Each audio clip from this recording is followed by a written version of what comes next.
A blessed morning, everyone. For our daily verse, we are now at Genesis chapter 9, verse 25 to 29. And he said, Cursed be Canaan, a servant of servants, shall be unto his brethren. And he said, Blessed be the Lord God of Shem, and Canaan shall be his servant.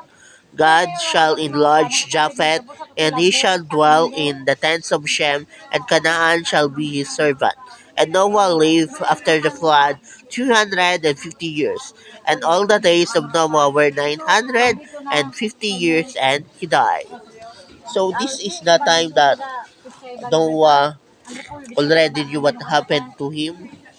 So his hangover is over, and we all knew that during those time, Noah is still uncircumcised due to the fact that the concept of circumcision is not yet implemented. And during those time, Cam became cursed because he see the nakedness of his father and he never covered the nakedness of his father, while Shem and Japheth, they covered the nakedness of their father.